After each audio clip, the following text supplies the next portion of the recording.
मैं राजू राजभर जागो राजभर जागो संस्था के एक सक्रिय सदस्य भी हूँ। साथ में जो है आज जो इस बड़े कार्यक्रम को जितने भी यहाँ पे आए हुए हमारे मित्र हैं, सभी एक सूत्रीय मांग हम लोग जनजाति के रूप में जो है प्रदर्शित है। नोटिफिकेशन भी हमारा 3 राज्यों में जनजाति के रूप में है, लेकिन उत्तर प्रदेश में हमारा नोटिफिकेशन जो है राजनीतिक कारणों से नहीं हो पा रहा है। उसी के संदर्भ में यहाँ पे हम सभी एकजुट होकर एक सभी साथियों के साथ ज्ञापन प्रेषित किए हुए हैं माननीय मुख्यमंत्री जी को, जो इसका संज्ञान लें और हमारी आख्या जो है स्व संस्थान से जो है भारत सरकार को भिजवाएं, ताकि इस गरीब वंचित उपेक्षित जाति का कल्याण हो सके और इनका भी जो है समुचित विकास हो सके।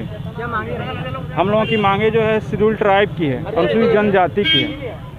आप ज्ञापन सौंपे, क्या आश्वासन मिला है? हाँ, आश्वासन मिला है कि हमारे जो ज्ञापन हैं उनको जो है हम ये मुख्यमंत्री जी को जो है पहुंचा दिया जाएगा और डिस्पैच पोस्ट नंबर भी दिया गया है।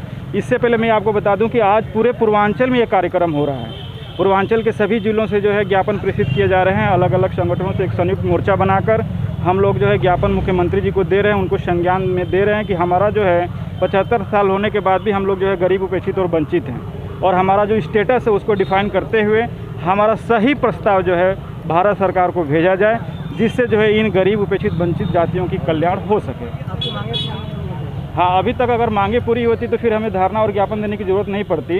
75 साल होने के बाद भी जो है हमारे वंचित समुदाय को जो है अलग अलग कैटेगरी में रखकर उनके साथ राजनीतिक व्यवस्था की जा रही है। कभी आपको डिनोटिफाइड ट्राइब में रख दिया जाता है, कभी ओबीसी में रख दिया जाता है, कभी जो है SC ST के साथ जो है चुनाव बेतरणी पार करने के लिए नारा दे दिया था। जबकि हमारी जो स्टेटस है पूरे भारत देश में, जब हम लोगों ने इसका RTI से जवाब मांगा तो हम लोग 3 राज्यों में अधिसूचित नोटिफिकेशन है। जो हमारा प्रेसिडेंशियल नोटिफिकेशन है वह 3 राज्यों में छत्तीसगढ़, महाराष्ट्र और मध्य प्रदेश में जो है हम अनुसूचित जनजाति के रूप में हैं, जबकि और राज्यों में जो है हम OBC के रूप में हैं। आप सोचिए खुद की, जब हमारा 3 स्टेटस जो है वह अनुसूचित जनजाति का है तो फिर उत्तर प्रदेश में OBC का क्यों है?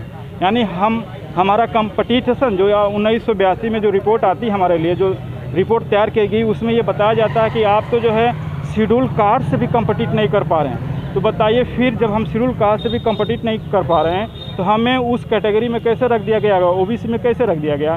ये तो सोचने वाली विषय है। इन सभी संज्ञान को और इन सभी अभिलेखों आधारों को लेकर हम लोग जो है मुख्यमंत्री महोदय को ज्ञापन प्रेषित किए हुए हैं, और तमाम पूर्वांचल के सभी जितने भी राजभर समुदाय एक स्वर में एक ही मांग कर रहा है कि हमें जो है जनजाति घोषित किया जाए। और ये सच भी है, हम अपने साथियों के साथ मांग रहे हैं। ऐसा नहीं है कि हमारा दबाव है, प्रेशर है। आप सोचिए कि 1871 में हम लोगों के ऊपर क्रिमिनल ट्राइब जाति लाद दी गई। हम जनजाति अपराधी हैं, यानी जन्मजात अपराधी, ऐसा अपराधी कि जो जिसके पेट में पल रहा बच्चा वो भी अपराधी है।